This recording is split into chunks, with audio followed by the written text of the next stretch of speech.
салом дӯстон, хуш омадед. Хурсанд ҳастам ки боз бо шумо ҳастам. дирӯз мо бо ҳам дар телеграм канали ман бозиро дар пахши зинда тамошо кардем. Як Эл-Класико ҳақиқӣ ки дар он Барселона бо ҳисоби 3-2 бар Реал Мадрид пирӯз шуд. Бозӣ воқеан бисёр зебо ва ҳаяҷонбахш буд. Эҳсосот зиёд шида то дақиқаҳои охир ва ҳамон футболе ки барои чунин бозиҳои калон ҳама дӯст медоранд.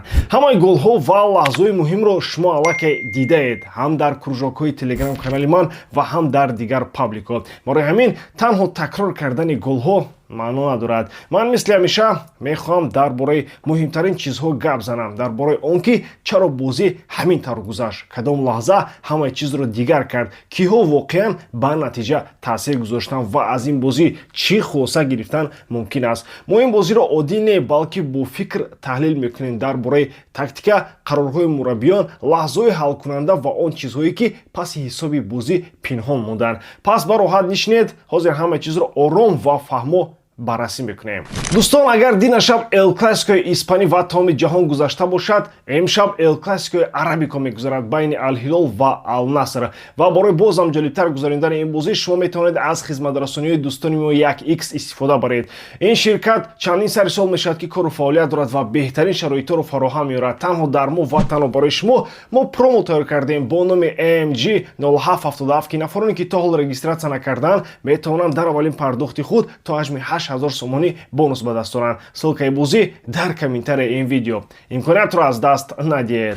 Бародарон, росташро гӯям, мо дишаб як бозии бисёр зебо ва шавқоварро тамошо кардем. Ман аз ҳамин гуна финал бояд дар суперҷоми Испания бошад, вақте ки рӯбарӯ Реал Мадрид ва Барселона бозӣ мекунанд. Ба ин ҳисси ман ин яке аз беҳтарин бозиҳои байни ин ду даста дар вақтҳои охир буд. Муҳимаш он аст ки ҳар дуи даста воқеан хуб бозӣ карданд. На мисли баъзе бозиҳои гузашта ки як даста беҳтар буду дигаре заиф менамуд. Ин дафъа ҳам Реал омода буд, ҳам Барселона. Нақшаи ҳар дуи мураббӣ кор кард ва ин дар ҷараёни бозӣ равшан дида мешуд. Барселона албатта бо футболи шинохтааш бозӣ кард. Назорати тӯб, ҳамлаи пайдарпай, фишори баланд. Дар нимаи аввал ин хеле равшан дида мешуд. Лаҳзаҳое мешуданд ки Реал тамоман коре карда наметавонист. онҳо ҳатто аз сеяки майдони худ баромада наметавонистанд. тӯб ҳамеша назди бозингарони Барселона буд ва онҳо рақибро сахт фишор медоданд. Агар танҳо нимаи аввалро гирем, метавон гуфт ки Барселона он ҷо пурра бартарӣ дошт, аммо дар чунин бозиҳо маҳорати инфиродиям бисёр чизро ҳал мекунад. Дар баъзе лаҳзаҳо ин кори Винисиус Жуниор буд, ҳам дар охири нимаи аввал ва ҳам дар нимаи дуюм. Ҳамзамон як мушкилӣ боқӣ мемонад. Барселона то ҳол ҳамлаҳои хатарнокро иҷозат медиҳад. Онҳо бисёр ҳолат месозанд, бисёр бо тӯб ҳастанд, вале қариб ҳар як ҳамла ба дарвозаи онҳо метавонад бисёр хатарнок бошад. Дар нимаи дуюм ҳама диданд ки Реал чӣ гуна бозиро дигар кард. Онҳо бозиро аз назди дарвозаи худ дур карданд, бештар дар марказ фаъол шуданд ва ҳатто муддати ташаббусро бар даст гирифтанд. Агар ба омори назорати тӯб нигоҳ кунем, дар 10-15 дақиқаи аввали нимаи дуюм он ҳатто ба фоидаи Реал буд. Дар ҳамин лаҳзаҳо Барселона каме хаста шуд ва маълум буд ки ивазкунӣ лозим аст. Ин ҷо бояд гуфт ки Ханси Флик ҳамаи чизро дуруст ҳис кард. Ӯ сари вақт вазъиятро фаҳмид. Ферран Торрес бар ҷои Роберт Левандовски баромад ва Дани Олмо ба ҷои Фермин Лопес. Ва ҳамин ки ивазкуниҳо шуданд, бозӣ фавран дигар шуд.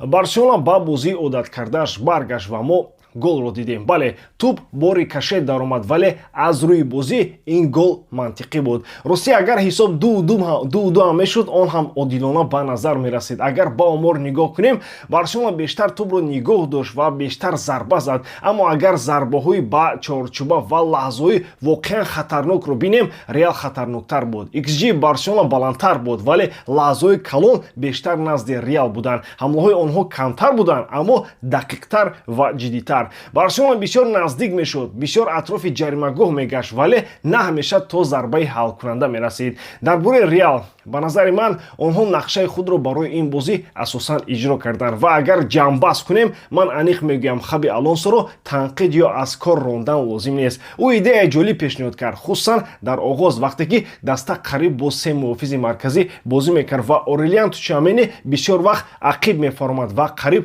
охирон бозингари Реал мешуд. Ин нақша комил набуд, вале то ҷое кор кард. Дар ҷарони бозӣ ӯ боз чанд бор тактикаро иваз кард. Иваз шудани Винисиус як лаҳзаи бисёр ҷолиб буд. Реаксияи ӯро ба мо нишон надодам, вале ростӣ мехостам онро бубинам. Умедворам ки ӯ ин қарорро дуруст қабул кард, зеро баъд аз он бозӣ боз тағйир ёфт. Дар охир вақте ки Франко Мастантоно ва Арда Гулер ба майдон баромаданд, Реал боз зинда шуд. Онҳо бештар давиданд, бештар фикр карданд ва ҳамла карданд. Ин ҳамон Реале буд ки мо дар оғози мавсим дида будем.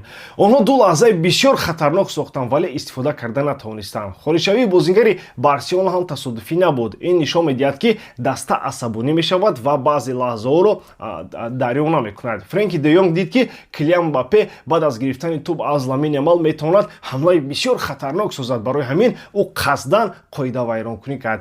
Он ҷо корти сурх пурра дуруст буд. Дӯстон, агар натиҷаро ҳам ҷамъбаст кунем, мусовирам метавонист натиҷаи одилона бошад бо вақти изофӣ ё пеналти, вале ҳисоби 3-2 ҳам саволҳои калон намегузорад. Барселона бозии хуб анҷом дод. Реал ҳам назар ба 1-2 моҳ пеш беҳтар шудааст, вале ҳанӯз дида мешавад ки ҳамдигарфаҳмӣ дар даста пурра нест. Дар Барселона дишаб қариб ҳамаи бозингарони асосӣ дар майдон буданд бе мушкилоти ҷиддии ҷароҳат. Дар Реал бошад, ҳоло ҳам раванд идома дорад. Барои ҳамин бозӣ воқеан ҷолиб ва зебо баромад. Хеле шавқовар мешавад дидан ки Хаби Алонсо минбаъд чӣ мекунад ва махсусан масъалаи бозии якҷояи Винисиус ва Мбапперо чӣ гуна ҳал мекунад. Чунки ҷолиб он аст ки баъд аз баромадани Винисиус аз майдон, Реал баъзе лаҳзаҳо боз ҳам беҳтар менамуд. Вақте ҳарду дар майдон буданд, лаҳзаҳое мешуд ки на Винисиус дида мешуд, на Мбаппе. Хулоса, нависед ки шумо чӣ фикр доред ва таассуроти шумо аз ин бозӣ чӣ гуна аст? Ба назари ман ин танҳо як бозии хеле хуб буд ки мо аз он воқеан лаззат бурдем ва ман ростӣ шодам ки чунин финали зеборо дар Телеграм канали ман ҳама каса пахши мустақим тамошо кардем. Ба ҳамин тамом боварӣ дорам ки эҷодкории ман ба шумо писанд меояд. Лайк, комментария ва дар канал обуна шуданро аз ёд набароред. Бо шумо бисёр вақта Муҳаммад Гайров. Хайр бародарон, дар паноҳи Аллоҳ.